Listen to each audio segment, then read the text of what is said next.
ఓం నమో నారాయణాయ. ఓం నమ శివాయ. శ్రీమాత్రే నమ. బాలారిష్ట దోషం అంటే ఏమిటి, పరిహారము ఏమిటి అని ప్రశ్న. సహసిద్ధంగా పిల్లవాడు కానివ్వండి, అమ్మాయి కానీ పుట్టినప్పుడు నక్షత్రాల యొక్క ప్రభావాన్ని అంచనా వేసి పరిగణలోకి తీసుకొని దాని రీత్యా జాతక చక్రము అనేటువంటిది ఏర్పాటు చేస్తారు. ఆ జాతక చక్రంలో గనక గ్రహచార గతుల యొక్క ప్రభావ రీత్యా కుజ సంబంధితము కానీ, రాహు సంబంధితము కానీ, కేతు సంబంధంతో కానీ ఆ ప్రభావాలు సరిగా లేనప్పుడు బాలారిష్టములు అని చెప్పేసి సంభవిస్తాయి. అంటే పిల్లలు నడుస్తూ పట్టం, దెబ్బలు తగలటం, లేక ఉన్నట్టుండి జ్వరం రావటం, ఉన్నట్టుండి ఎక్కిళ్ళు వచ్చి ఏదో విపత్కరమైన పరిస్థితులు ఏర్పడటం, ఇవన్నీ బాలారిష్ట దోషాలు అంటారు. ఈ బాలారిష్ట దోషాలు సహజసిద్ధంగా ప్రతి వాళ్ళకి కూడాను 11 ఏళ్ల వరకు ఉంటాయని శాస్త్రం.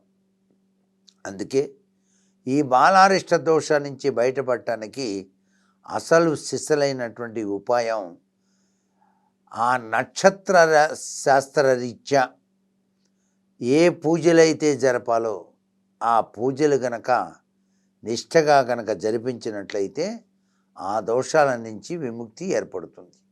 అంతేకాకుండా బాలారిష్ట దోషం సంభవించేటువంటి వాళ్ళు శివారాధన అనేటువంటిది తప్పనిసరిగా ఆచరించాలి.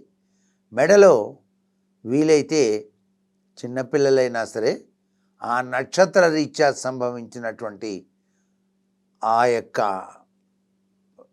చక్కటి ముత్యం కానీ లేక పగడం కానీ ఆ యొక్క నక్షత్రానికి అనుగుణమైనటువంటి రాయిని మెడలో లాకెట్గా కూడాను వేయవచ్చు. కాశీదారం అనేటువంటిది కూడాను చేతికి కట్టేటువంటి సాంప్రదాయ లక్షణం ఉంది. అయితే బాలారిష్ట దోషాలు ఉన్నట్టుండి సంభవించకుండా ఉండటానికే చిన్నపిల్లలకి కాటుక అనేటువంటిది బాగా సహకరిస్తుంది. కాటుక బొట్టు పెడతారు, బొగ్గన బొట్టు పెడతారు, అరికాళ్ళు బొట్టు పెడతారు. అలాగే స్నానం చేసేటువంటి సమయంలో కూడాను నెత్తిన నీళ్లు 3 సార్లు కొడతారు. ఇట్లా పోస్తూ చుక్ చుక్ చుక్ అని చిన్నపిల్లలకి శ్రీరామ రామ రామేతి అనే మంత్రం చదువుకోవటమో, లేకపోతే శ్రీరామ రక్ష 100 ఏళ్ళ ఆయుష్ అంటూ ఒక చెంబులో నీళ్లు తీసుకొని 3 సార్లు తిప్పి పారబోయటమో జరుగుతుంది. ఎప్పుడైనా బాలారిష్ట దోషాలు కలిగినటువంటి పిల్లలు నేల మీద గనక పడ్డట్టయితే నేలపాటు అని చెప్పేసి వెంటనే ఆ నేలలో కంటికి కనిపించినటువంటి దుష్టశక్తులు వీళ్ళని ఆవహిస్తాయి. అది ఆవహించినప్పుడు వీళ్ళు చిక్కిపోతారు, సన్నబడిపోతారు, అన్నం తినరు, నిద్రపోరు, ఏడుస్తూ ఉంటారు పిల్లలు. అలాంటి వాళ్ళకి వెంటనే రెమెడీ చేయాలి, అంటే దానికి పరిహార మార్గం చేయాలన్నమాట. దీనికి పరిహార మార్గం గోమతి చక్రం. గోమతి చక్రాన్ని ఆ పిల్లవాడి చుట్టూ 21 సార్లు తిప్పి నిప్పుల మీద పడివేయాలి, నిప్పుల మీద వేసేసేయాలి ఆ గోమతి చక్రాన్ని.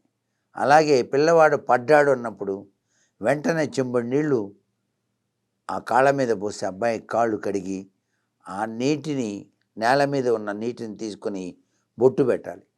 అంటే ఆ దుష్ట గ్రహం ఈ పిల్లవాడిని ఆశించకుండా ఉండటానికి చేసేటువంటి విధి విధానం. ఇవన్నీ బాలారిష్ట దోషములు అంటారనమాట. ఇలాంటి దోషాల నుంచి రక్షణ కోసమే మనకి దైవధ్యానము అనేటువంటిది ఏర్పరిచారు. అలాగే గుగ్గిలం పొగ, సాంబ్రాణి పిల్లలకి రోజు తలంటి పోస్తారు కదా, చిన్నపిల్లలకి రోజు పోస్తారు, రుద్దుతారు. పోసి నూనె రాసి చక్కగా రుద్ది శరీరాన్ని నూనుగ్గా ఉండేట్టుగా చేస్తారు, చక్కగా నున్నగా ఉండేట్టు చేస్తారు.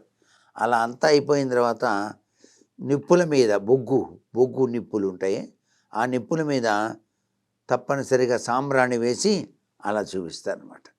ఇలా చూపించినప్పుడు ఎటువంటి బాలారిష్ట దోషాలున్నా కూడా పటాపంచులైపోతాయన్నమాట. పిల్లవాడు ఒకవేళ దొర్లి కింద పడకుండా, ఉయ్యాల్లో వేసినా కూడా కొంతమంది దొర్లి కింద పడుతూ ఉంటారు. ఇవన్నీ బాలారిష్ట దోషాలే. ఇవన్నీ జరగకుండా ఉండడానికి మన ప్రాచీన శాస్త్రం ఇంతటి గొప్ప విశేషకరమైన ప్రభావాన్ని మనకు చూపించిందనమాట. వీటిని ఆచరిస్తే బాలరిష్టాలు ఏమీ చేయవు. చక్కగా సుఖీభవ సుఖీభవ అంటూ 100 ఏళ్ల పాటు జీవిస్తారు.